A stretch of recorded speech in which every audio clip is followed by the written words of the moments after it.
Yeah, I can read clappy clap. Do you want to do the clappy clap, Brendan? Sure. Do the clappy clap.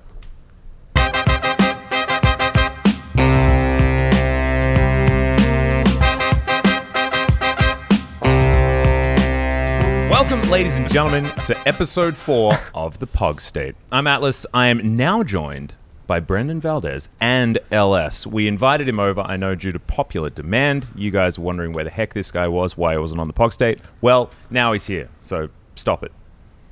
I have arrived. Yeah, we're exactly. here. Well, episode 4. What was the name of that one? Episode 4 is A New Hope. A New Hope? Yeah, I'm the New Hope of the POG State. I'm looking to bring back this balance. The balance to the force of this podcast. Of the desk. The podcast. I feel like there's something between us, LS. Are you okay? Yeah, I'm fine. Okay. Oh, wait. His name's Valdez. Never mind. Yeah. Speaking of which, you can follow him on Twitter at Brendan Valdez. You can follow this gentleman at LSXYZ9. Don't ask him about it. He'll keep telling you. Stop. Don't. I'm Atlas at Atlas TV. Don't ask me about it either. I'm also salty. And you can also catch this podcast as a audio version or a video version, depending on which one you are watching and or listening to right now. I say and or because the best way to consume this is by muting the YouTube, watching that, whilst listening to the podcast on Apple Podcasts and giving us a 5-star rating and leaving a review and making sure that we get to new and noteworthy, because that's what my director told me I should say.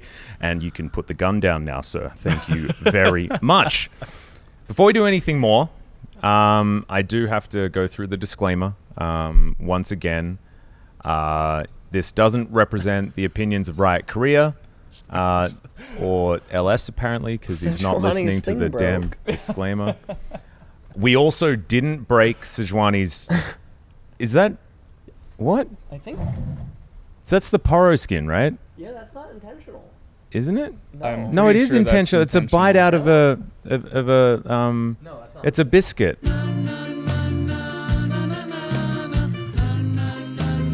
And so this is going to be a really fun episode.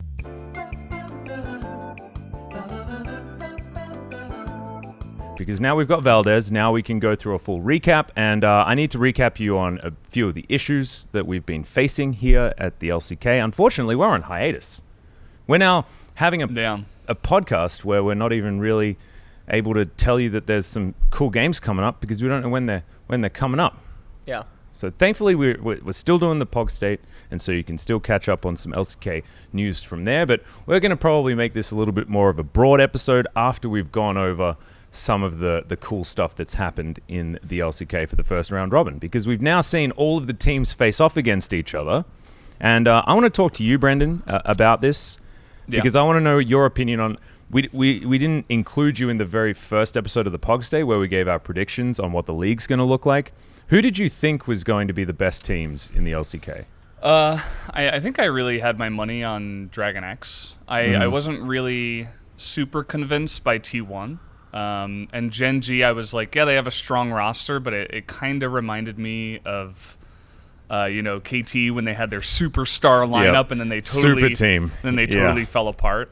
But now looking back on those ideas and predictions, I feel like T1 has actually impressed me the most out of any team in the entire LCK. I feel like they're playing extremely clean League of Legends. I know I'm probably getting some eyes from you about some of their drafts, but drafts aside and stuff like that, I feel like they have the most impressive League of Legends for me so far. They're just playing as a team and really killing it and looking super clean.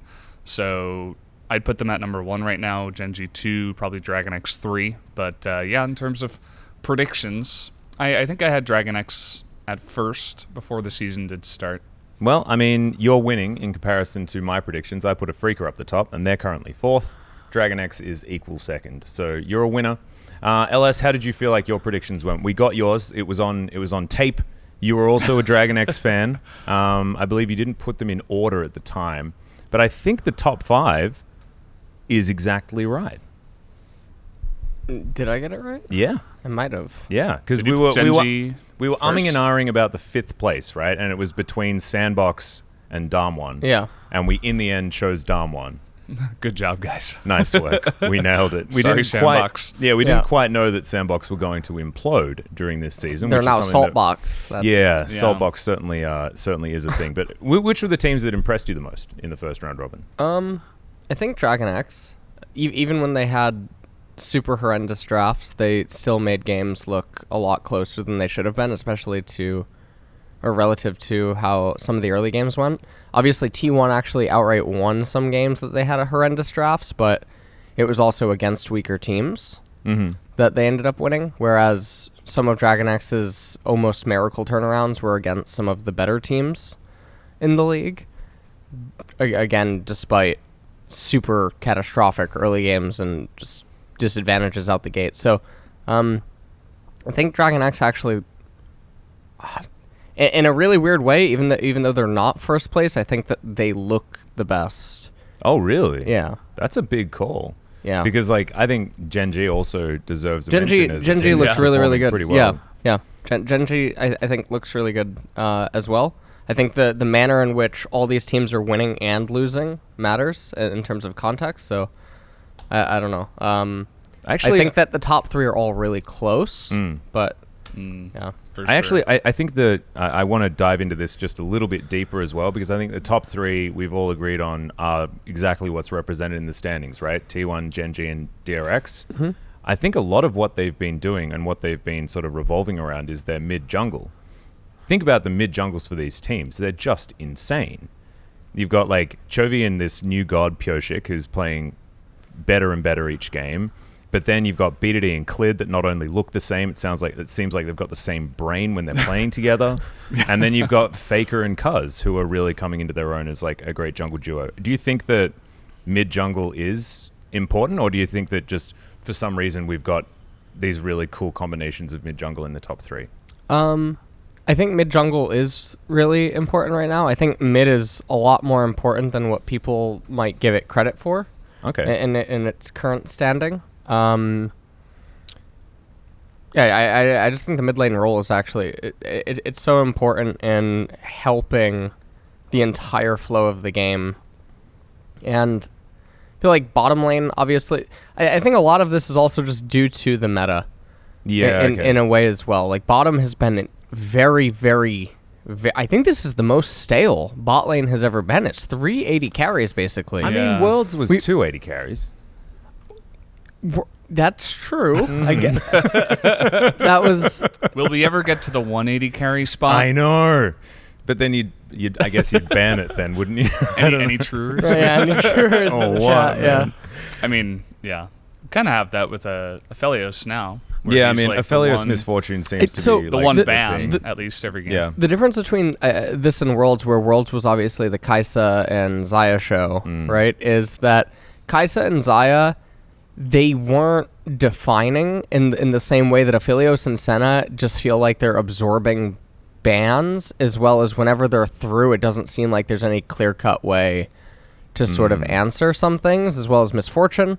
And the other thing that I think is slightly different than that of Worlds is we're seeing this in every single region, which has way more games than what we're seeing at Worlds, and way more diversity potential, and yet no one seems to be able to deviate from it outside of a couple of Kalista picks or a couple of Ezreal picks and whatnot. But I think that's something I want to talk about as well, is this cross-regional thing, because we saw the Janna ban, which was obviously a top ban here in the LCK. Yeah. Then Wonder picks it, and then Flandre picks it over in the LPL as well.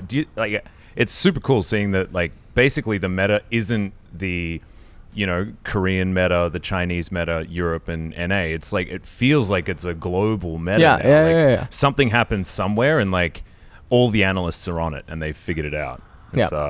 It's really, really exciting. Do you have any best performing players? I have a feeling I know yours, so I'm going to start with you, Brendan. Who do you think the best performing player is so far in the LCK? I kind of wanted a little bit of time to think about it, but no, you're on the spot. That's what we do in the POG State. This is hard and fast. Yeah, apparently. That's 2 extra claps, by the way. You're welcome, James. Best performing player. You mean unexpected best performing, or just the best player so far? The player that's impressed you the most. I feel like Keria, out of everybody, has been the one player that I'm this guy, I don't think anyone truly expected what he was going to bring. Obviously, he was like a massive solo queue god, and that's part of the reason why they picked him up. But then, yeah, but how many of them have we seen? I know, right? we've seen so many of them come through and just kind of flop. Some of them are like pretty good, some of them are really good. But then Keria comes in, and he just looks like he's able to play on a pro stage with no fear. He can play carry champs, he can play supportive champs. He has a great champion pool. He dictates the bot lane with Deft. It's pretty insane what that one super young player has been able to do. I think he's been the one player that has really impressed me the most out of everybody that's kind of new to the league.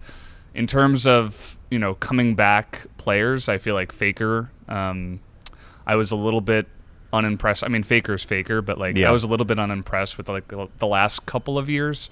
But I feel like so far in spring, he's been really bringing it back hard and fast with his LeBlanc picks and his carry performances so far. Just going back to what Ellis was talking about how the mid lane feels like it's getting more and more important in a way. These carry players are, we're not just seeing control mage against control mage anymore. It's not Azir Corki. We're seeing a lot of diversity in terms of picks and carry potential out of the mid lane, and I feel like he's been a guy that I've seen pop into my head and while casting multiple times, and I think another thing is sometimes his lane manipulation is enough to impress even this guy, which we don't get to see that very often with anyone, and so you'd expect that Faker would be the one to do that the most. But I'm not going to put words in your mouth, LS. Who has been the most impressive player for you? Chovy. Yeah, that's what I thought. What? We didn't have to go too far to get that one. Yeah. Explain to us why. So Chovy, I think so. Due to some of the restrictions here at Lowell Park, Choki hasn't been able. His evil temperature's too high. You can't get his evil twin brother actually can't get in, and kick him out in between games or something. So, it really feels like his stability is crucial for Dragon X. Also, just the champion picks that he's been coming out with. We've seen his Ziggs a couple of times. He's piloted that to very good effectiveness. And even when Dragon X seems like they're on fire inside of a game, and what I mean by that is like Def just not doing very well or things just not going very well, Chovy still seems to just be a rock, which I think is not what people probably expected, hence given his nickname Choki in the past, where he can just clearly tilt inside of the game and just start making really reckless decisions. So I think that is so noticeable in terms of a difference between like Worlds or last season and now that it's really hard to turn a blind eye to, especially because mid is so important. And mid is also stale in a way that champions that you're not expecting him to really play, like Orianna, like Ziggs, etc., he is playing them, but it also doesn't feel like, much like Showmaker, right? Chovy and Showmaker were basically from the same blood almost in terms of the champions that they like to play. Showmaker not having the most success, but Chovy is evolving. Yeah, I feel like Showmaker still feels like the same. I want to pick Akali and Zoe every game. Akali, Aurelia. Yeah. Whereas Chovy, he was always one of these guys that could flex to tank and things like that. But even off meta, he's playing the Nautilus. He had some highlight plays on Nautilus mid somehow. Not sure quite how that works, but I know that he's got a big anchor. Yeah, he does. Yeah. He definitely has a big anchor. But Max also just really loves Nautilus for some reason. Their first pick Nautilus was certainly one that raised some eyebrows, two especially, when we were on the desk. But they did make it work. They showed us why they were prioritizing it, right? Because they can then flex it and they can go bottom lane. Moving on to my personal most, I guess, impressive player, I was also going to go with Keria. Kind of stole that one away. Yeah, you yoinked it, but I like it because it means that we are of one mind, which is great. Play-by-plays, we're also of the same blood. That's But I sort of want to I completely echo what you were saying about him. I want to just quickly tack on that it's also to do with how flexible his play style is. This guy's played 14 unique champions. The champion he's played the most times has been 3 times. And that's it's Thresh, He's played Thresh 3 times. But, like, if you go down the list, like, the playstyles are, like, night and day. He's got a Thresh game, Morgana, Braum, so he can play the defensive supports, but he's also got Pyke in there. He's got Volibear. He's got the Taric, which is, I guess, a little bit more defensive. He's got, like, Senna. He can play that one absolutely fine. But he's also then got Lux games, Yuumi. He can play the caster supports in the Karma really well also. So, like, this guy has, like, so many different strings to his bow and is super young and has those, like, crazy mechanics, which is really impressive. But I do want to, like, offer a third player to the desk. And I think BDD has been fantastic this season. And after, like, struggling on KT last year, really not looking like the player that he once was. He was like a shadow of his former self. Remember, this was like the team that got Cuz a golden road in, like, what was it, 2017 on Longzhu? Like, this was when BDD was, like, erupting into the scene after sort of falling to the wayside after his debut. And, like, now on this, like, this Gen G roster that looks so powerful anyway, he's, like, hard carrying games. And when you hard carry alongside Ruler, that's really hard because Ruler often, like, like, if you can even look at, like, Ruler's, like, multi-kill stats, like, tell a big story here. He's got a pentakill, a quadra-kill, 6 triple kills, and 12 double kills so far in the LCK, which is the highest out of anyone. There's been one other penta. It was Mystic, but Mystic has got, like, nowhere near the stats otherwise. Actually, no, he's very close. He's, like, 1 quadra-kill away, 1 triple kill away, and 1 double kill away. But Mystic's also been playing very well. I just want to say, like, BDD really has been very impressive. And it's good to see him back in form after it sort of looked like he'd lost motivation or something like that. I know that's a bit of a meme in the community at the moment, but I think that... that whole KT team, man. I know. It's super sad. Really sad. Although, KT team... I want to talk about sort of the bottom end of the standings, and I guess we can do that now. So we've done our sort of, like, most impressive. Speaking of KT, I know I'm segueing. I so love that powerfully. transition. Yeah. But teams that have disappointed, teams that haven't necessarily got to the point where we feel like they should be so far in the LCK. Salty Beach. Yeah, Salty Beach is certainly one that hasn't necessarily been. Saltbox. Yeah, they're Saltbox. Yeah. Yeah. I don't know what happened to them. Honestly, it's kind of sad to look at, but I mean, there weren't that many changes, and now they're down at what are they, 9th? Yeah, and they're benching now? players like Summit because it seems like his mentality isn't there. It just feels like another situation where it's like a KT situation of old, where they have a pretty good roster. Obviously, not as good as the KT one looked on paper, but they actually have pretty good results, and they impressed in their first season in the LCK. And now it's like, I don't know. It's like their time is up or something. Something needs to be changed, which is why you were talking about how they're even subbing out Summit, which seems like a crazy thing to do. They subbed out 4 players from one series to the next. Yeah. Because they had, Lonely, they had Fate. It was only OnFleek that was still there because they also put in Root and Joker on the bottom side. Like, if there is anything that is, like, telling you this could be a problem, I think that that's certainly an example of that. So absolutely, you can have situations like potentially, like, we're of course, like, spitballing here. Like, I don't want to put words into their mouth or anything like that or make crazy, outrageous assumptions.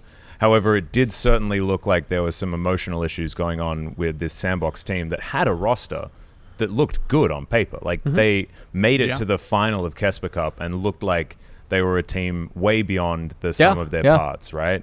And we always had trouble trying to work out what exactly made Sandbox, apart from the fact that they like to play aggressively early and often draft for mid-game rather than playing any late-game compositions. But they Summit and Bros. Well, like, that did certainly feel like it, but also it was like there were occasions where Dove would pop off. Even when it was Ghost in the bottom lane with Old Man Joker there, like, they were still able to find bottom lanes that worked. They, like, pieced themselves together. They looked like a team that was playing as a team. This year, they don't, even with very limited change.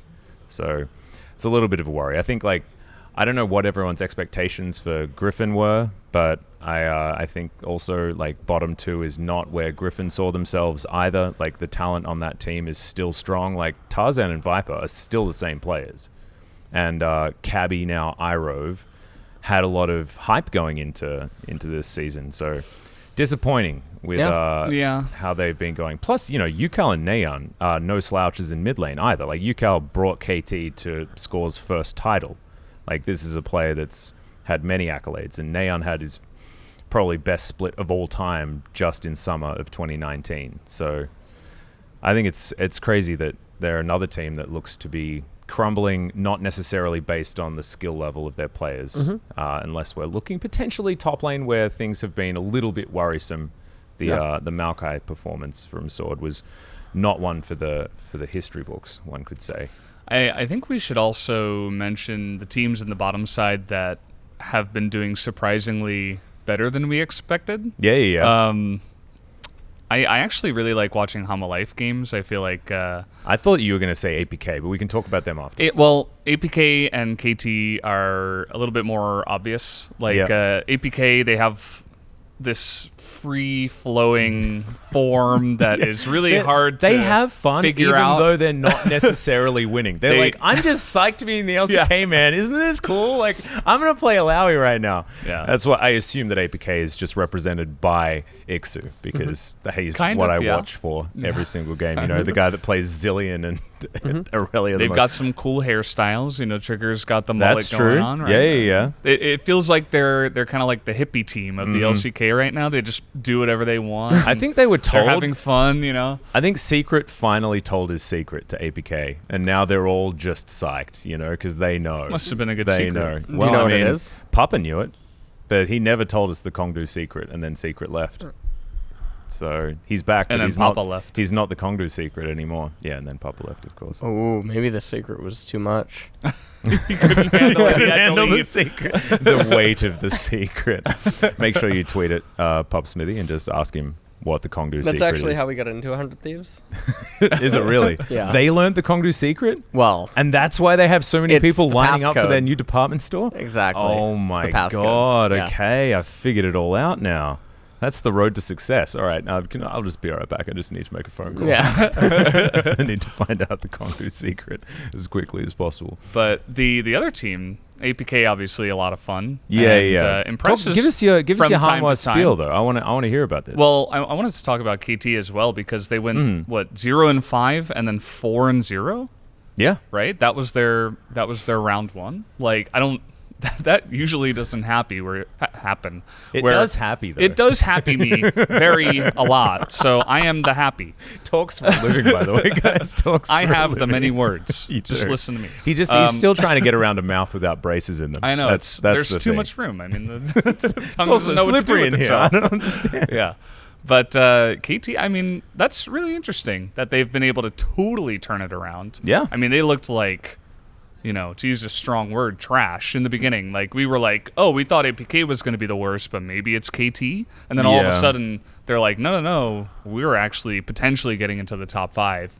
That's really cool stuff. I mean, and they are like right now knocking on the door, I think. Yeah. They're like they're right really behind. They have only one extra loss in comparison to Damwon Gaming. So they have the same match score as Damwon. So yeah. It's impressive that they're almost up to 5th place. Let's just hope that round 2 isn't also 5 losses in a row and then 4 wins in a row. Because, I mean, I didn't take a look at exactly the teams they defeated and lost to, but it could be another like Life situation where they lose to all the strong teams, but then they crush all the weak teams. So I think they won some surprising ones. Didn't they beat Afrika? Yeah, that's actually what put them on their Afrika's on their 4-0. Looking a little... Worse for wear. A little weird. They are like so. Afrika's win-loss. Afrika's win-loss is like actually the strangest, and I need to actually look it up just to confirm, because like I don't want to be like throwing out crazy stuff. But they win against really difficult teams to win against, and then also just decide to lose. Like they just handed T1 a loss.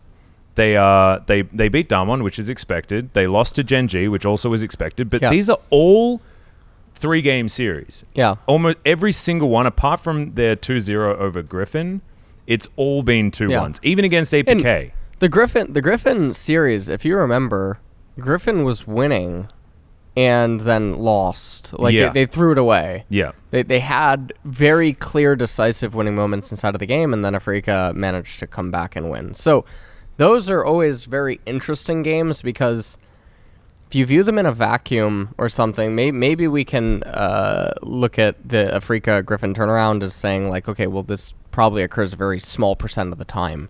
Yeah, so, or like it indicates that this team might have a stronger mentality moving into a late game together or something like that as well. Like, there's definitely a lot more going on, which even about one of my earlier points about Dragon X, it's really interesting to look at. Afrika is looking so wonky.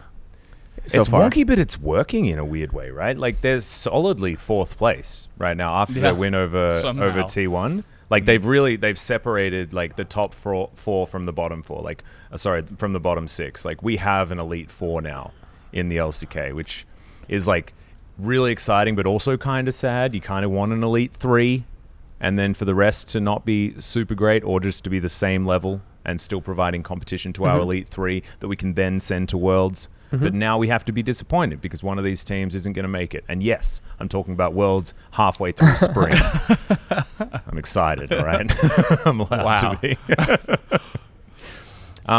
But I do want to dive a little bit deeper. Like, yes, I think KT are performing now. Like, after halfway through the split, it was like, what the heck is going on? And now they're finding some really good games. I think that we should have expected KT to be around a, 4th or 4th to 6th team, right? Just with the names on the roster. Like Kuro coming back. Kuro was a god in his last year of LCK, and then went over and actually played some great League of Legends and grew as a player over in the LPL, and then came back. Aiming and Tucson have played together in the past. Tucson was arguably our best support last year. Like, he was amazing. And even the rest of the map is fine, It's not necessarily like... Bono's had some shocker games, like awful games, but has also had some like MVPs. He's picked up player of the games. Like, Bono can play good League of Legends. If Bono feels like the better version of Malrong. He feels like a pit bull. Like he's just like he just runs at something and like either he does it or he crashes into a wall. Yeah, he's like somehow more aggressive and a little bit less coin flippy, but also very inconsistent. But doesn't feel like he tilts quite as hard. No, he seems very focused. Like, even if you listen to their comms, he's always like really into it, talking a lot, especially. Yeah. So it's kind of an interesting player for me to watch. I feel like he is slowly getting better, even though he's not one of like the star players of the league. Yeah, Bono is a pretty fun player to watch for sure. I think Soan is another one that I don't think many people had super high expectations of. Just to give some context of who Soan was in the past, he played for Jin for a long time. Yeah. He was known as like a Riven one-trick in solo queue and never really found himself. He played a criminally large amount of Aatrox, and it was like pretty lackluster, right? Like, I don't think many of the KT fans out there are really sort of leaning on Soan, but I felt like he had a decent end of the year last year, I believe, when he was playing for Hanwha. And I felt like that team was starting to put themselves back together, at least top side of the map during that point in time. So I don't know. I think that like the ceiling for Soan isn't as low as a lot of people think necessarily. Do you think that's fair to say? The only thing I can really say is that his Kennen games have been extremely impressive, like a lot more than I was expecting. We don't expect much out of Kennen games a lot of the time. He's had some really sick engages in some of the games that he's played. But again, that might be just like recency bias where KT are kind of winning every single game and he's playing a lot of Kennen. Yep. And when you're winning on Kennen, it's kind of like find the enemy, press your flash and R button at the same time, and you're going to have some games that look pretty good. So definitely a player that I think is slowly improving as well. I don't know, what do you think, LS, about Soan? Soan's always sort of been like middle lower pack, right? He's always been pretty much stable, consistent, and I think that he's still in the same boat where he's not doing anything to differentiate from that, but at the same time he's just sort of coasting and gliding. And I don't think that there's any indication that something will go up or massively down in the near future. And so in that regard, I mean, he's sort of a centerpiece, but he's integral to stability. And I think in that regard, it's better than some top laners that are usually weights on their team. Oh, right. Yeah. But they're able to be consistently weights, which is weird in itself. You can rely on them to just be like the classic QV of old, right? Where Samsung wins a world championship by having this dude like play tanks and Gnar for the entire tournament. He played them very, very well, but like he was actually just a weight. And he would sit up there and he'd be immovable. The unstoppable force versus immovable object thing. He was well and truly at the immovable object side of the scale. And that's certainly feeling the same way. But that was a long spiel about so on, and I think this talking about KT is a great time to talk about favorite games. Because so far this season, KT was a part of my favorite game. And I've been flip-flopping about what my favorite game is, like all day and all yesterday. Just thinking about it. Since like at the start of this podcast, I had a different game as my favorite game. And now I've settled. Is it a new game? This is a new game. From the one you mentioned. From the one I was talking to you about before, yeah. So I've completely flopped. My favorite game was the Tucson Volley Bear. Biting everyone and basically like being a support with a center in his lane, funneling him all that gold and then split pushing. What a god! And then 1v2ing. Yeah, 1v2ing. Like biting a Syndra to death in the bottom lane somehow, and like that. Just, oh my god, that was I think my favorite moment because I'm also like. I'm not sad to admit this. I'm just a fan of Tucson. I just think he's great. Yeah. So that's my favorite game. Do you guys have any standout games? Well, there was one that me and LS cast where it was a 3-game series, and the whole thing was really entertaining. Actually, the first couple of games were pretty close. I forget who this was exactly. Domlin versus Gen G. And then game 3 was just like we lost our minds because it was so funny with the failed invade into some top lane crazy shenanigan. It was Nuggery's Soraka flashing over a wall with a trouble bubble on her, getting stunned, and then still not dying. Yeah, and she was like running around And then they cut to bottom lane, and Taric is stuck in between two traps underneath the turret. It was just so funny. That whole game, like that whole series, was so fun to cast because the first 2 games were really fun and engaging, and then the third game was just like hilarity. Like it wasn't even like we were watching League of Legends anymore. And I think in that game, like a comedy show. Didn't Nuggery like do 50k healing or something in that game? Like some absurd. Yeah, sounds right. A lot of the Soraka games they in lost LCK that game, by the way, but are super impressive in terms of just how good this champion is. So it's pretty good. Do you have a favorite game, LS? I think that one. That you reckon you share that one? Yeah. I like that our favorites are more about why is this happening, and like it's about the level of surprise, because I think there have also been some really good games of like some really controlled play and like this is what we want out of our LCK teams, but we just have a soft spot in our hearts for weird stuff. I just like watching. It's just so entertaining. Bite people, it's just so entertaining, right? Like we all have been casting League for such a long time that we've casted amazing games and we've casted terrible games. So like to the point where when some ridiculous stuff goes on, it's like a change from the norm, and especially when it's really funny, obviously, it's just going to be really entertaining. So I think those are the ones that stand out in our mind for that reason. There have been a couple of moments that have been like really stand out in terms of just like awesome League of Legends play. I feel like Faker's LeBlanc has been a big one for me. Oh, hell yeah. Especially when they were playing that game. I forget who it was against, but there was Ocean Soul, and he was in the Dragon Pit,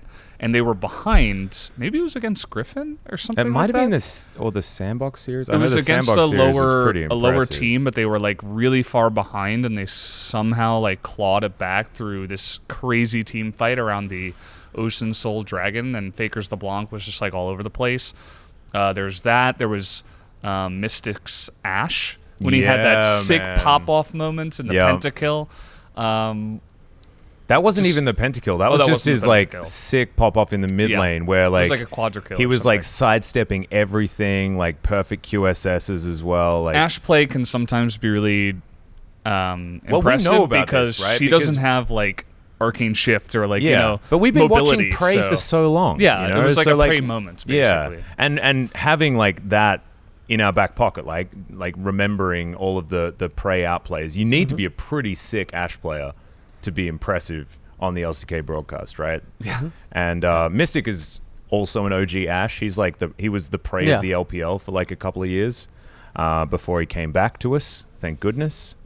But yeah, it's really cool to still have an Ashe player in the league because we all miss Prey so much after his retirement. So I do want there to be 3 games. We'll put the link in the description below for the games as well. And hopefully for you audio listeners, you will also be able to go and check them out if you want to have a look at some of the highlight LCK matches of the split. If you weren't able to catch them all, I know time zones can be a little bit difficult. But I think the other one worth checking out was Carrier's Pyke performance. His Pyke was... Oh, man, just so... He entered first blood, right? Underneath the turret, going for an overly aggressive dive. Yeah. And then came back to lane and was like, "Deft, buddy, I'm just going to kill everyone right now and we'll be fine." And he did that. He just like stunned 2 people, lit them on fire. It was like perfect setup for, I think, a Jarvan gank or something like that. It's like I don't know. By himself. And he went ahead and then hard carried the game from that point on. Like for a young player like that, God, that game felt like Harlem Globetrotters. It was so sick to watch. Yeah. That's part of the reason why he really stuck out in my mind as the most impressive player from the first round, is that I feel like he's got the mental stamina and just control of like a pro player, a veteran that's been in the league. Like, it looks that way when you're watching, because he can go from, feeding first blood. He can go from Keck W to POG U in like the span of 5 minutes somehow. Yeah. As a super rookie player, whereas we've seen other people debut and they come in, they're shaking, they're nervous, and then they just like get wrecked by Keen in the top lane or something, and then it's like we never see them again. It's a totally different feel with I think some of the really difficult things are when like you have a player come in and perform really well for like a couple of weeks, and then have that one bad game and then never look the same again. I think that's a lot of the danger, right? Which is why like that game stuck out in my mind, because it was Carrier failing and then rebounding so incredibly hard. Like making a mistake actually gave him power. And we don't see that so often. Like, we all play League of Legends, right? Like, we know that feeling of like, oh no, I messed up. Now people think I'm dumb. And then you're like in your own head for the rest of the game and you can't play properly. Like, yeah.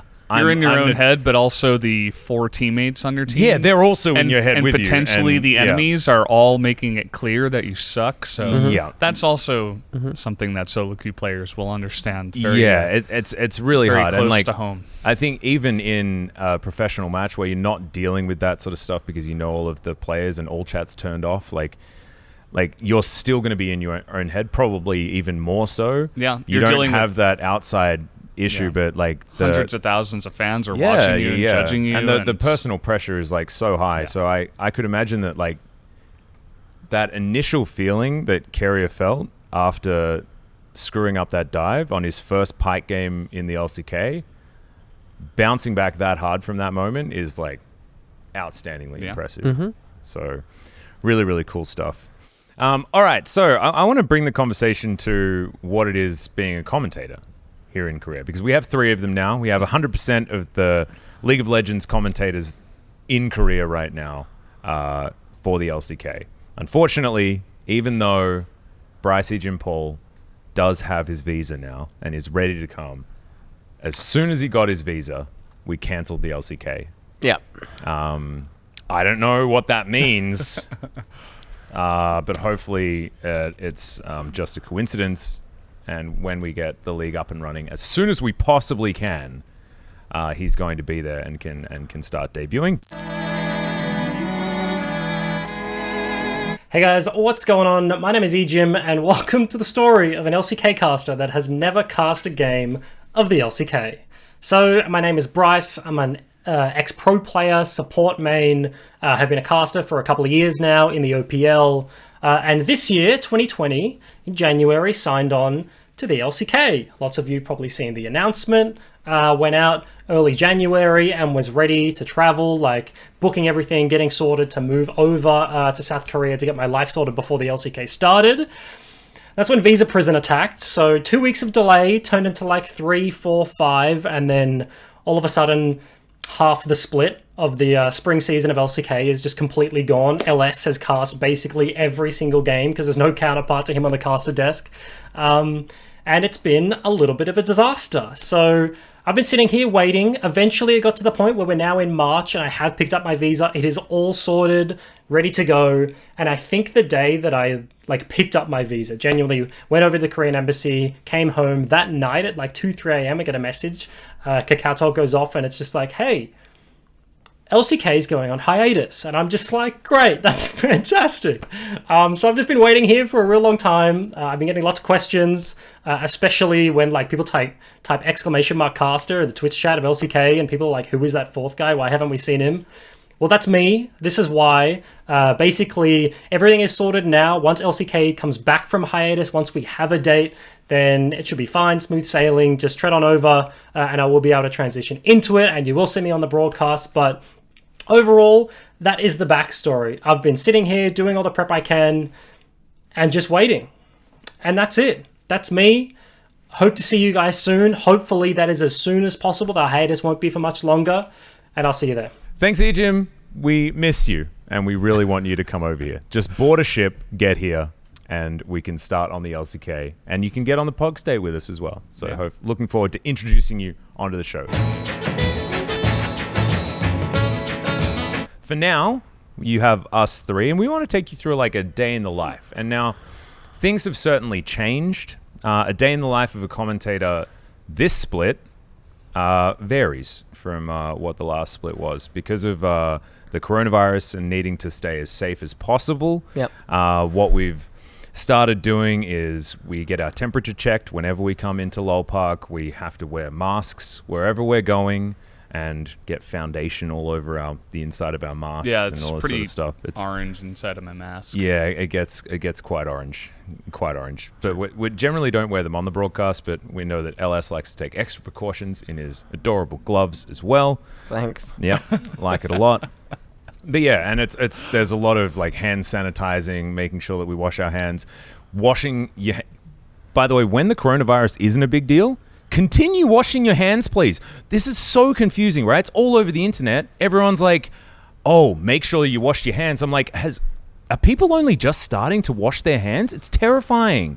Hands, you touch all sorts of weird shit with your hands. I think people take it very not seriously when there's not a pandemic going around. So they're just like, some water will be fine. But actually the moisture will keep the bacteria growing in a moist environment. But I think people are taking, the soap and the methods in which they wash their hands a lot more seriously now. Thank goodness. So hopefully people develop some good habits. Some new habits. So yeah, there's just it's been a different experience here in LOL Park than it was last year. No crowd at all. It feels like we're kind of casting in a studio. They don't know how long to wash their hands or how. Do you know about that? Soon, maybe.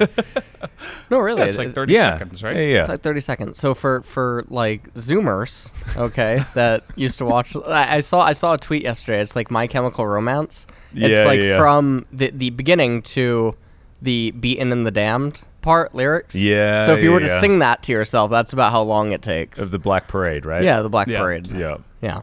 There's also the Team Rocket theme song that you can do as well. We had that one tweeted at us today. Thank you so much for that. Yeah. You can wash your hands to the Team Rocket slogan, and that will probably give you enough time to correctly wash your hands. So, Ash caught his first Gengar. I'm just throwing that out there. And Team Rocket was in the episode. Okay, and Gengar, I want to go back to the feedback real quick because we want you to talk about more League of Legends. Absolutely there. Ash caught his first Gengar. I mean, that's part of the LCK, is it not, or what? True, brother. Look, I got Gengar right here. Yeah, you're biased because it's your favorite Pokemon. We are representing. Thankfully, we've got enough League of Legends in the backdrop to actually redeem us this time around, so it's fine. It's not like we have a printer because we're in the copy room in our last episode. Now, I don't think I've spoken about it. We're right next to the Bilgewater Cafe here in the wonderful Lowell Park. We're sort of out in a more public area, which is kind of awesome. This is where Sunday Night League is filmed. You guys can't see it, but it's like right there. We stole their curtain that they had on their desk, which makes us feel pretty cool and stuff like that. Like we're rebels, which we like here in the LCK broadcast. So, yes, I don't know how we got derailed to talking about like Pokemon and we were talking about casting, washing our hands and all that sort of stuff. But yeah, we have been washing our hands a lot because there are new protocols in place here at Lowell Park for the LCK. But I want to hear about like what your experiences have been with casting. What's been the biggest transition so far in your career when it comes to casting in Korea? Well, I kind of want to throw it to LS because I feel like you've been here for a long time commentating specifically, right? Yeah, but he was like streamer into caster, and I'm kind of curious about that kind of transition, like as a personality of the scene. Like, what is it like, kind of? I've always said that I don't. It's weird for me when I think about myself as a caster because I do so many things, right? I stream, I make YouTube, I coach. I still freelance coach for various players in LEC and LCS. And then, you know, I still make content, and then I manage the players and people that are at my house to an extent. So, and then I cast. But getting into casting was so weird. In 2016, I just got a random Facebook message. Facebook message? I got a random Facebook message from the global producer at the time, Kim Hanra. And so he was at Spo TV. And he just said to me that, you know, he knew that I was in Korea and that I played League at like a decent MMR, etc. And he asked me that he knew that I did like coaching and other stuff. Would I ever want to cast? And I just thought, okay, cool. I could use, I could use a visa, and this sounds cool and fun, and you know, so that's what happened. That was very early 2016, like end of 2015, early 2016, and that's when I got asked about it, and so that was an interesting start. It just came out of nowhere. I did that, and then I went on, I did Worlds, and I came back from Worlds, and then I did Kespa Cup, and then I did another split, and that was actually with Brendan. So does that mean that you and I cast for the first, like, before you and Brendan cast? Because we cast together at Worlds 2016. Yeah, Worlds 2016, yeah. Wow, that's super cool. I didn't know that was, like, that early in your career. Yeah. So I just got sort of thrown into casting, and then 2 weeks before summer 2017 started, I woke up at 1 a.m. and I found out I didn't have a job. That was really cool. Oh. Professionalism. So did they tell you that in the Facebook messages? No, they didn't tell me at all. And then the person that I contacted, Valdez knows very well about, dodged the question explicitly. Didn't actually tell me that I wasn't casting. Wait, so did you find out like on a Twitter like reveal? I found out via what? I got spam DM'd by Riot casters and others asking what's going on, what happened, etc. And I said, I don't know what the hell what is actually going on. Yeah, just. Oh my god. So. And so you took a brief hiatus. Yeah, I took it. Much like we did in the LCK. Brief hiatus. Yeah. His was like, year and a half, something like that. Whereas... no, longer, right? 2. Oh, God. It was middle of 2017 to beginning of 2019, At the end of 2017, I remember that Papa and you... Oh, right. Yeah, because Papa did all of 2018, Papa did all right? of 2018. Yeah, and at the end of 2017, though, Brendan and Papa... both told me that I should cast again, I think. Papa even talked about it with me. You talked about it with me at a Christmas party, I think at Artosis's. Yeah. And then Papa talked about it with me, too. And I wasn't made aware of some things that actually would have led to me pursuing it again. And so I just thought there was no point. And I found out about those things in January, but by that time, everything had already been locked in. So I didn't return to casting. And then at the very end of 2018, I was doing like the world stuff, the co-streaming, live viewing, not co-streaming explicitly. And I was just doing a lot of other things. And one of the former writers at Riot Korea messaged me and said, "Are you still interested in casting?" And so then it just got really rushed back into it. Yeah. Okay. Yep. And I came in for one meeting, and they told me, they basically told me that I would be casting again. But I didn't get like the official visa and the official confirmation until about a week later. And then I did 2019. But for me, it's really weird. It feels like I don't know how to describe it. Casting. Actually, I know interrupting is not a good thing, but I do want to talk about just you and how your career went as a commentator, right? Because 2019 was a huge year for you. 2019 was really big. Yeah. Do you think that that year and a half off was almost good for your commentary in some way? Like, is there a reason why you had like a bit of a meteoric rise in your 2019 season? I think the 2019...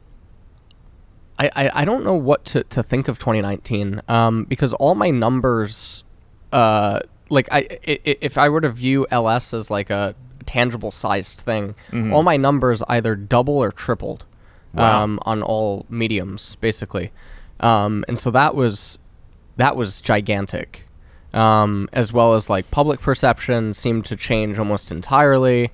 Everything just got a lot different. I started talking to more people. I also did the coaching with the Korean team. Yep. So that was sort of historic for me in a way. Yep. I was Korea's first import, even though it's a second academy thing. Yep. And then Malice, and then Deus, who's now on CLG. Yep. And then I don't know. I don't know what really happened, or I can't really pinpoint it. I think what sort of helped with casting is that in a weird way, I just know what I do in the game and how much I play it, coach it, and just watch it, etc. That when it came back to casting, it's either like, I know what I'm talking about, so it's going to either be received or it's not. Yeah, okay, fair enough. And so I think that a lot of people liked that I seemed a lot more carefree, even though I'm very filtered on official broadcast, like LCK. Yeah. I won't conduct myself the same way as in like a YouTube video or a stream. Just speaking from my own perspective, because I cast with you in 2017 and then again in 2019, and I was talking with you in between that and watching your content and stuff. I feel like over 2018 even as well, you seem to gain a lot more confidence in terms of like exactly what kind of personality you want to have and exactly what you're going to bring to like a broadcast or a stream. Yeah. And then once you had a lot of success with like live streaming the world stuff in the end of 2018, you came into 2019 with a much more confident stride. Yeah. To be like, this is who I am. This is exactly the personality I'm going to have. And once you have that and you come in every day with that confidence, I feel like people just feed off of that and like it a lot more. And I feel like that was a big part of why things changed so much from 2017 to 2019. Because I remember in 2017, there were days where you were like, I don't know what to do. Like, I want to be honest about, how can I analyze this situation, but can I be full on about it, Yeah. And so you were holding back a lot. Even now I do, though. Yeah. In LCK, because the level of play, I mean, well, we've talked about this in other pods. I'm when I say I'm filtered, I'm fucking filtered. I'll tell you what. Man, that's a whole nother kettle of fish, to be honest, the level of play conversation, because I think that's a really interesting one. However, we can't go into that one just yet, because I want to hear from Brendan.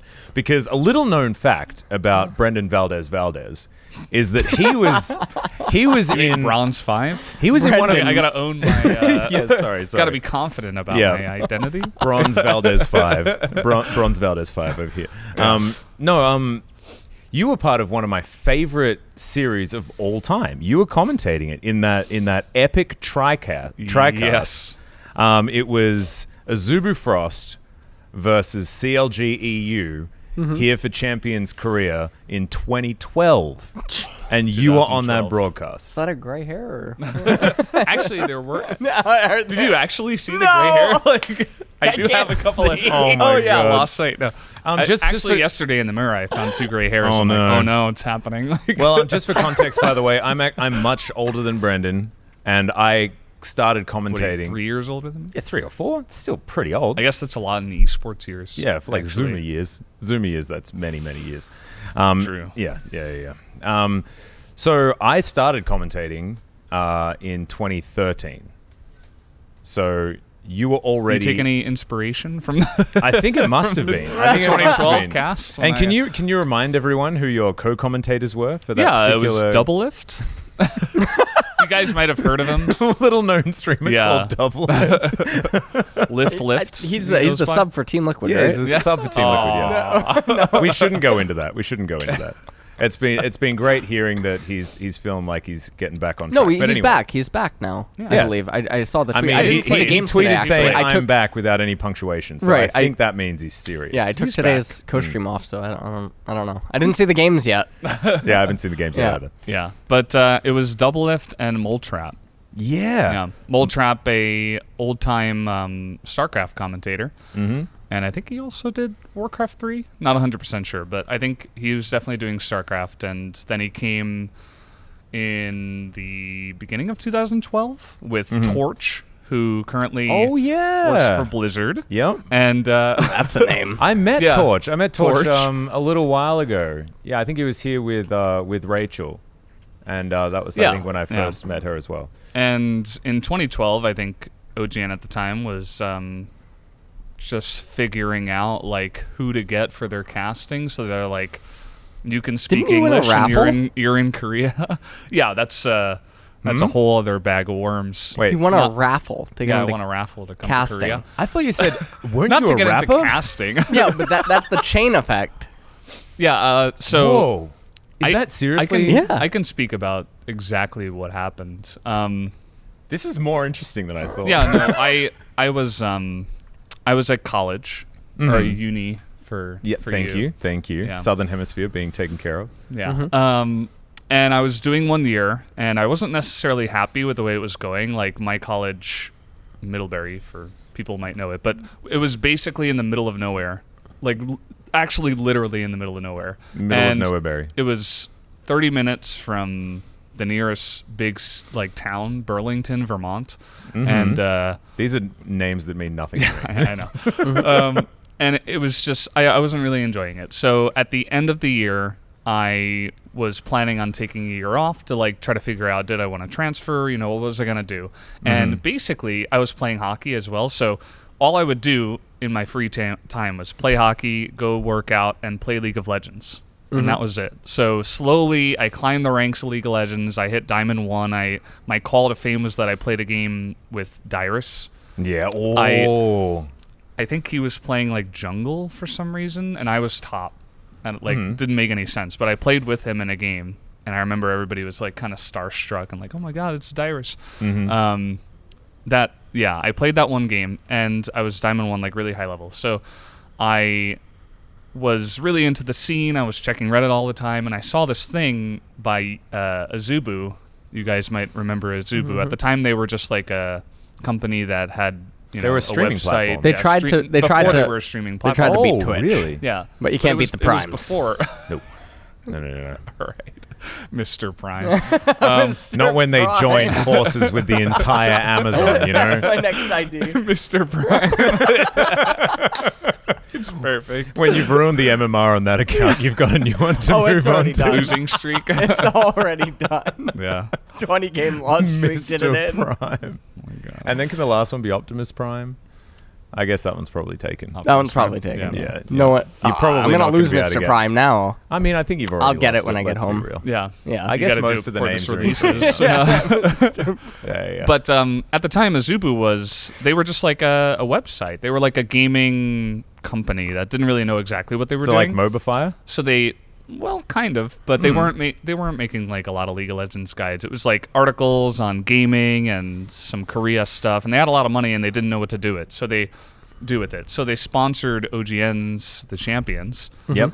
And one of their things to like hype up OGN The Champions, it was season 1, was they were doing a raffle for people to come to Korea on like a 5-day tour, and you would get a VIP ticket to the final, to the that's season super 1 cool. final. And I was like, oh, there's no way like anybody's actually gonna win this thing. You know, like there's I mean, probably someone's gonna be going to like, win it, but well, I just felt like it was impossible, basically. You know, Yeah. raffles on the internet. I was like, oh, like 1,000 billion people are going to sign yeah, up it's for not like this winning thing. a meat tray at your local pub or something. Yeah, like Yeah. It was, I thought there would be a lot of attention around it and that a lot of people would sign up. So I almost like pressed the red X. Like I almost closed out of it. It's like still vivid in my mind, but I'm like, no, I'll just put in my information. So I won the raffle. And I later found out that like only 20 people signed up or something. Like, What? Yeah, All because right. Okay. Damn. they were touring me around, you know, because it was like a 5-day tour plus a VIP ticket. And I talked to them, and the guy was like, yeah, like so few people signed up that we just like, you know, we had a very small bag to choose from. And so Super cool. so after the 5 days, I was like, I love it here so much. Let me stay an extra week after like befriending these people. And like I stayed in this guy's house. What year was And this? What year was 2012. Was that actually 2012? Okay. Yeah, it was wow. 2012. But it was like spring. And I stayed for an extra week, and I asked them for a job, and they're like, well, you got to write this Diablo, because Diablo 3 had just come out. Uh-huh. And Oh, I God. knew nothing about The Diablo worst 3. time ever. I Well, know. all you need to know is like era 31. What was it? That was the launch of Diablo 3. That was actually Pretty the whole much, game. but it was like super hype at the time, you know, because Diablo 3 successor to Diablo 2. So they were trying to make articles on it, and videos, content and stuff. So they were like, we want you to... We were out drinking when I asked them this. And the guy was like, okay, well, tomorrow I'm going to work. How about you make a guide and I'll send it to my guy at the place tomorrow. And I'm like, you know, drunk. Yeah. And I have my old laptop, so I stay up all night and I download Diablo 3. I buy the game and I write like a 5-page article on Diablo 3 and I send it in and they're like, oh yeah, it's pretty good. Like, and they hired me to be like an intern. And so I'm just here at Azubu and I'm like making some YouTube content, streaming a little bit. And for season 2 of The Champions, Torch had to go to his brother's wedding for the second half of the season. And they were looking for a fill-in caster. And so Azubu was still sponsoring OGN. OGN didn't know really any other English casters that could do League of Legends because Tasteless and Artosis were here, but they were doing StarCraft 2 only. And I think Doe was here by that time as well, but he was also only doing StarCraft. Yeah, he was doing StarCraft as well. Yeah. Since 2011. He didn't make the 2011. switch. Yeah. Not yet. Not then, not yet. Not So yet. I actually predated Monty and Doa Yeah. in League of Legends in Korea, which By is like really a interesting. year, right? Yeah, by because a like year. they started like actually they Which yeah, is they just so started in crazy to think 2013. about, that legendary duo. Yeah. But like so they needed a fill-in, and Azubu was sponsoring, so OGN asked Azubu if they knew anybody. And at the time, I was still like pretty high level. That's why I High mentioned level in Diablo 3. because I was playing like League of Legends all day long. Because Oh, they yeah, didn't yeah. have much work for me to do. They just hired me as an intern because like they didn't have many English speakers, and they thought maybe I could do some content. So I would do some streams, some YouTube stuff. But other than that, I was just sitting at the office playing League of Legends all day. So like I'm climbing the ladder in Korea Yeah. because I had to, you know, get up there again. And they were like, yeah, we know this guy. He was Diamond 1 in NA. Like maybe he knows something about League of Legends. And like I was like a super introverted, shy guy. I had never done any broadcasting ever. Yeah. Like, I didn't know what to do, but like I had watched Nick and Dan, like Tasteless and Artosis for StarCraft 2, and I had watched the Champions, obviously, and I was like, I have to take this opportunity. Like, I have to do it. I don't care. So, hopped on the desk with the two of them because they wanted to like slowly bring me in to eventually replace Torch because he was going to be gone for like the second half. And then I think once they realized that like I am not a broadcaster, they asked Locodoko did a bunch of casting, and then Double Lift did some up until the final. I don't exactly know how much they did, but they had like a bunch of special guests basically to make the cast a little bit better than just like, you know, random just spice it up. Random shy guy with Mole Trap and like, you know, Torch was gone. It's like, okay, let's keep the TriCast going. So did the final, and I met Wolf. Yep. Yeah, he does our good mate. Overwatch now. Because he was doing StarCraft 2 at the time in Korea as well, since 2011.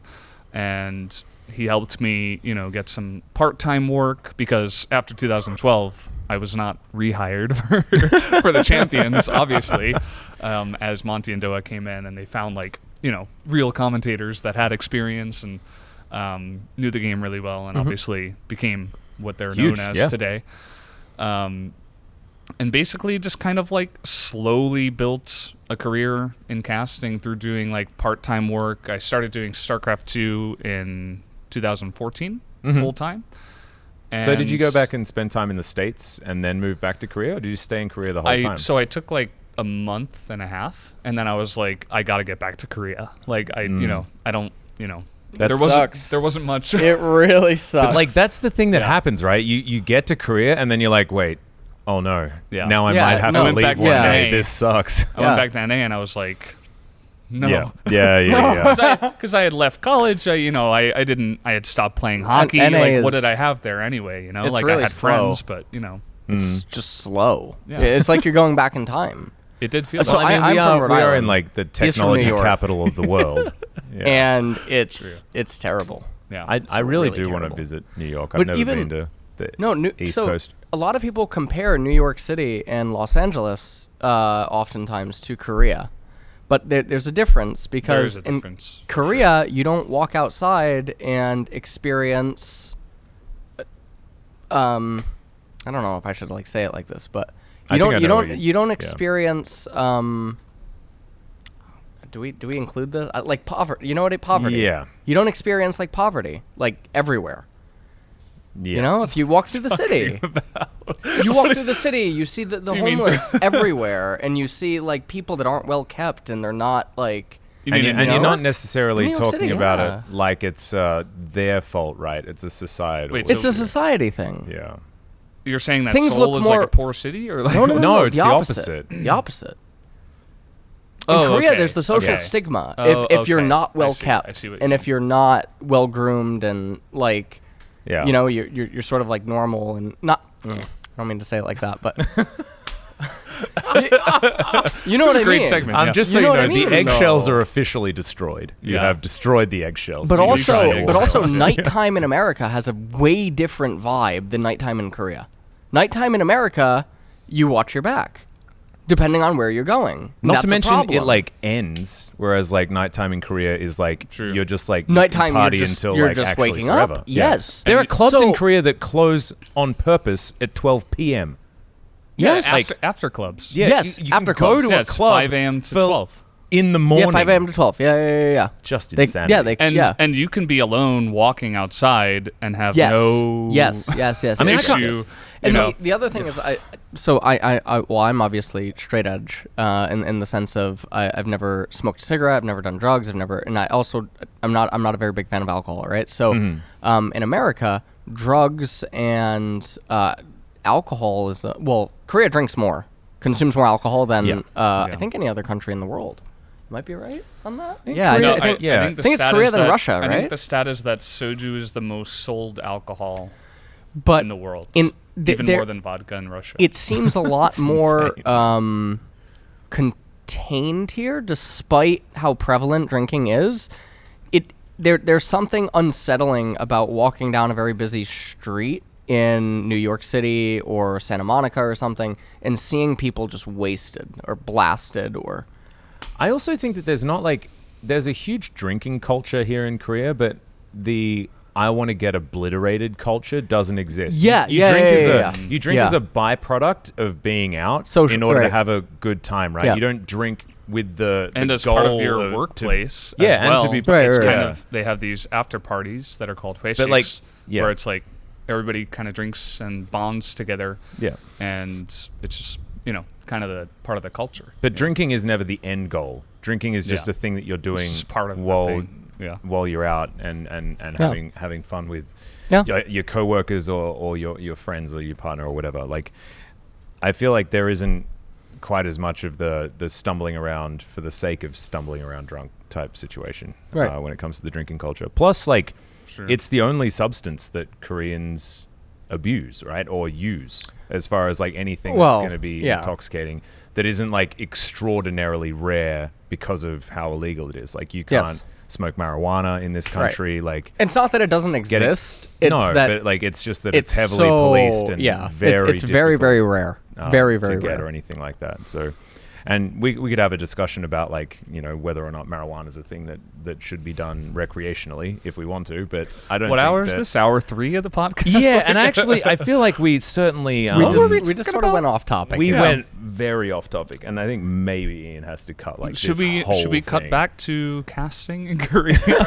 Should I finish the story? I think we need to get you back to the story. I thought you did finish. No. So I started StarCraft 2 in 2014 because that was actually I did StarCraft 2 before I started playing League of Legends at all.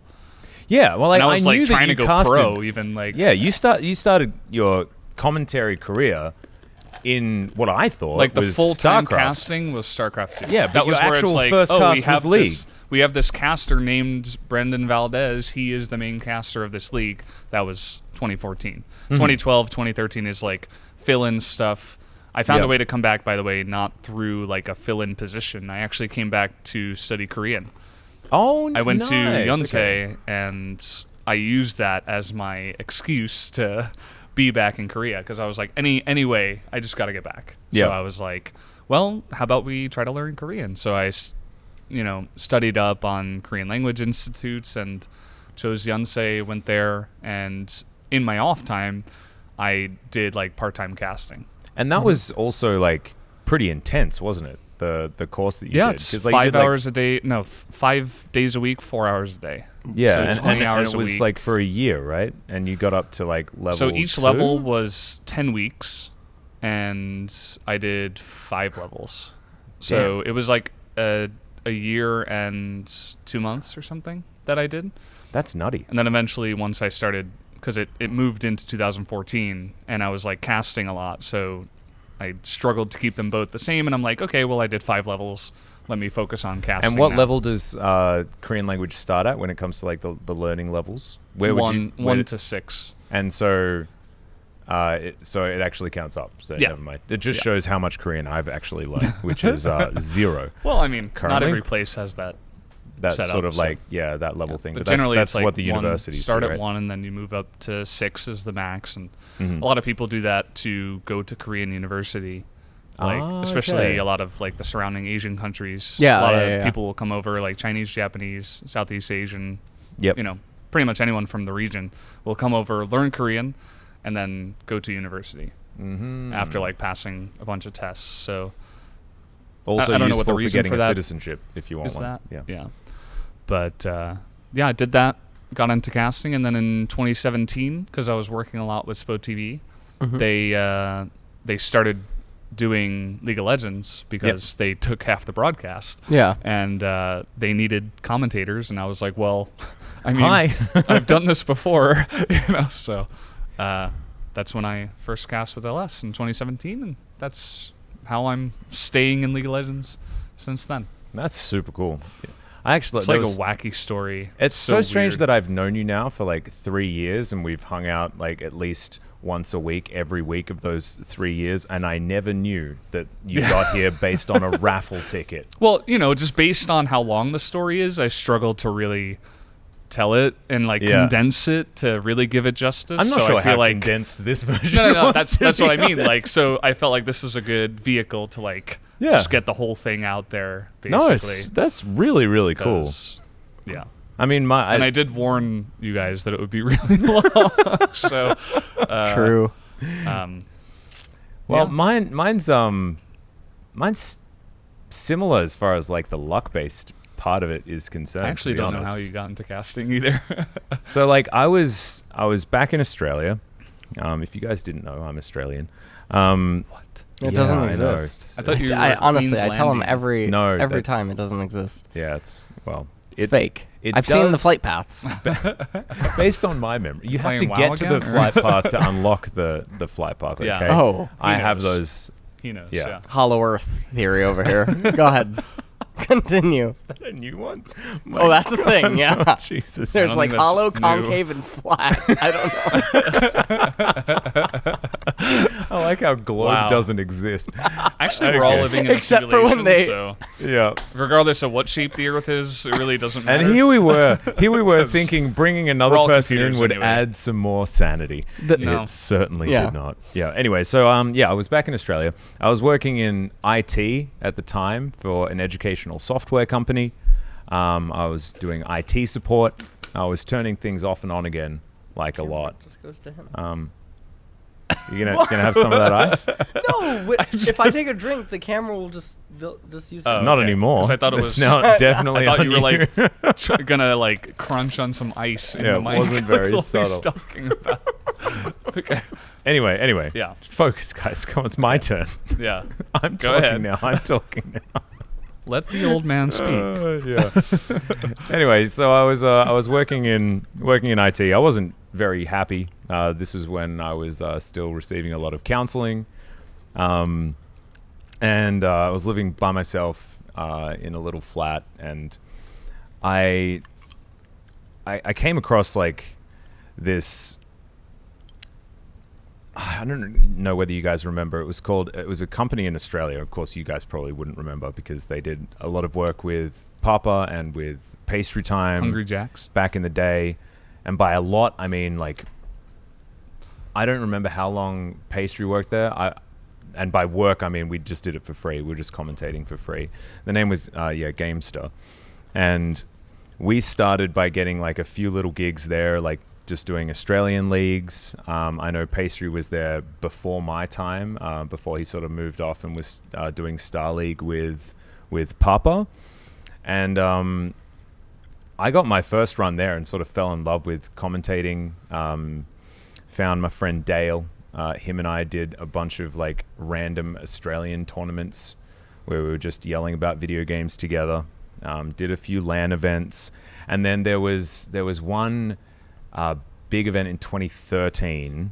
It was the EB Expo in Sydney, and I remember I was really excited. This is when my ego was peaking, you know, because I'd had like a year of building up my portfolio of basically nothing, and like feeling like I was getting into my stride, and I didn't get this gig, and of course it went to more experienced commentators. And I remember I was livid. I was so upset. I was just like, "Oh no!" I'm really good at this. And then I was talking to Papa. I was like, "Chris, why didn't I get the job? Like, man." And he's like, "Dude, you got like no experience. Why would anyone give you that job? You're an idiot." Yeah. You understand that, you know, these things take time, and you need to like build the relationships, and you need to like focus on like where you need to improve, and like having an ego like this is never going to help you ever. And so cool your jets and, you know, focus on what you can do to be better so that next time they will think about inviting you. And like, that was the most pivotal advice that I ever got, ever, in anything, ever. Papa being Papa It yet again. He puppeted me real hard. He puppeted me real hard in that instance. And so I actually went to that event anyway and volunteered because I knew the production company that Riot was using at the time. Riot had only just started in Oceania. This is when the server was just beginning. So I knew the production company that they were working with because they did a few of the LAN events that I'd worked on in the past. And I was there handing out lanyards with a shirt that didn't have my name on it. It had somebody else's name. I don't quite remember whose it was. And I was still known as Slappy Baggins back in the day. And I managed to meet a lot of like the new rioters that had just started working in Oceania, who are now some of my close friends. And I realized like I want to do this commentary thing, because the idea of like staying in IT support when I had this passion, I had no idea how I was supposed to like learn how to do it. So I had this theory, and I was talking to my therapist about it a lot. I was like, hey, like I'm just really miserable and upset. And she's like, just do something about it, Max. Because if you do something about it, maybe then you'll feel like you're not going around in circles. We don't need to keep having these conversations every week. And I'm like, you know what? Might be a good idea. I booked a ticket. I went and flew to Sydney, had nowhere to stay, stayed with a friend of mine, slept on the couch, and I signed up to a TAFE course doing TV and film. When was this? Early 2014. And 2 months later, I was approached by Riot Oceania to be contracted to do the first league that wasn't called the OPL yet. It was just the Oceanic Autumn series. And Autumn? Yeah. And I was there with another commentator. His name was Place, and him and I casted this series. I was an analysis guy, which didn't go necessarily super well. Not gonna lie to you. I just immediately look at Ellis. Like I want to see his reaction. Yeah, it was some good stuff. That first time was a little bit that first season was a bit rough. But in the winter season, which was when the Minky Well was a huge dragon thing happened, that was when I found my mate Jake Spawn Tiberi to come in and commentate with us. And he's still over there just kicking ass in the OPL, owns himself a team, all that sort of stuff. Has a beautiful son also, and is just thriving. And yeah, that was the start of getting into professional commentary. And of course 2015 was OPL and the LPL as well, when that was shot out of Australia. So that was 6 days of commentary each week, which was really brutal. LPL was insane. There's just so many games. Yes. And by was insane, I mean is insane. It's just... Is more insane. There's more now. Yeah, even more. Thankfully, the LPL's starting up again. So that's really cool for the 2020 season. We shut down, LPL starts up. So don't worry. There is always some League of Legends to be watching from our Eastern Hemisphere. Isn't it kind of interesting how all three of us, I don't know if I can really mention this, but we all kind of came from a place of like, not desperation, but like we just came from a place of we like, didn't feel like we what belonged. Am I gonna do? Yeah. And I don't really have anything to do, so I need to like escape this current situation. You know, like you were in IT, unhappy. You know, I was like also just not really doing anything with my life after leaving uni, and I was just like, what am I gonna do? I'm just playing League of Legends all day long. And I guess for you, you came over here when you were extremely young, like I was on my teens. 15. No, you were like I tried ambitions, to right? I tried to come at 15, 16 for StarCraft 1, but I couldn't. And then I tried to seek. I told my story so many different times. I tried to seek like emancipation. That wasn't possible. To try to come over, and then I was homeless in the States a couple of times, and then I lived with friends. I ended up going to live with a StarCraft 1 friend that I met. I lived with his family briefly because my father ended up caving and giving consent over because legal stuff was going on. So I had a really bad, like, age 9 to 17. And I eventually came over to Korea because I had nowhere left to stay in America. And I was staying at a StarCraft 2 friend's house a couple of years later, and we had gotten back from MLG Anaheim, and at, wee hours of the night, him and his brother are having a full-blown argument in the kitchen, and I hear it upstairs because it's his brother's house, and he had originally told his brother I was only staying for a few weeks, and at that point I was going on a little bit over a month, and by a few weeks I mean like 2 or something, and he was his name was Skew, Alex Brola, who's very very big Terran player in StarCraft 1. Okay. And they were having a full blown argument, and Skew was trying to argue for me to stay longer, and his brother wasn't having it, and his brother just basically ran everything. So basically, we were trying to figure out what I could do, and then a pro player on the team MVP, who later became Samsung White and Blue, from StarCraft, said, "Why don't you just test for this house?" So I ended up doing tests cross server. Passed, and then it was with the team. It goes to gamers.net, which is still a website, I think. It was with the team for them, and I exhausted all like future funds that I was allotted to get a one-way ticket to Korea. So that's how I got out here. Oh my god! Yeah, it's just so impressive, and I feel like my story is just far too tame in comparison to the majority that I hear. But I don't think that most people should listen to our stories and be like, I'm gonna follow that career path. Yeah, I gotta go live with my friend across the country to make it an esports. Like, it's like it's a totally different landscape now. So Yeah. I don't want anybody to watch this and be like, I'm just like him. That's always the scary thing. Yeah. Actually, like even my talks with Dr. K, right, on Healthy Gamer, I get a lot. I would say that the mass majority of messages that I get are people saying that it helped, which was my original intent for why I agreed to go on and talk about things. But then there's some scary ones that I get that it just it's all red flags.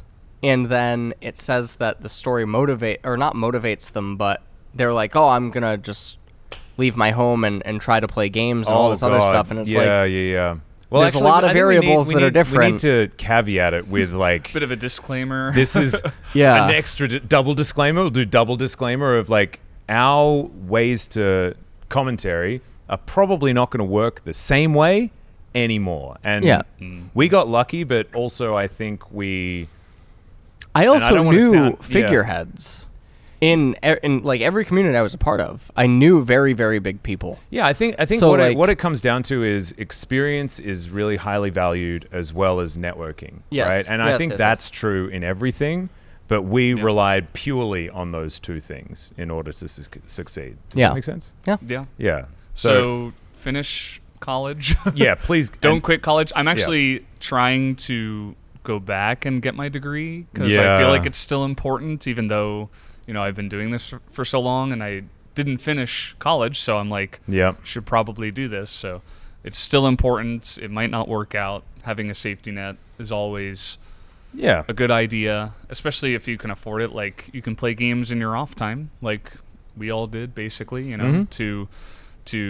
commentated do that in my off time. Like we all commentate in your commentated off time, right? or make YouTube content or do whatever you want to do to try to start up your career in esports, and don't move to Siberia to room with your friend that you talked to online twice to try to get into esports, because that's not going to do it. That's not a foolproof way of follow your in. passion as a hobby, and if you find a way to monetize it, that's awesome. Right, get to the crossroad first.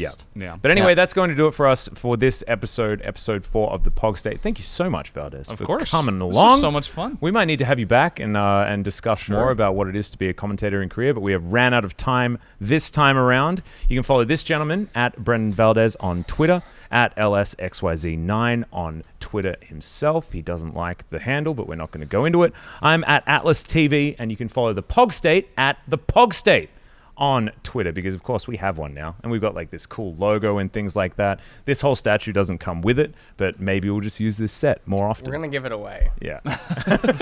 that's the next giveaway. So we might have a giveaway for episode 5. We don't have one if you can pay the this shipping. One. All right. Wait, we're going to the ship? We're going to the I'm triggered. You guys are looking at a champ, right?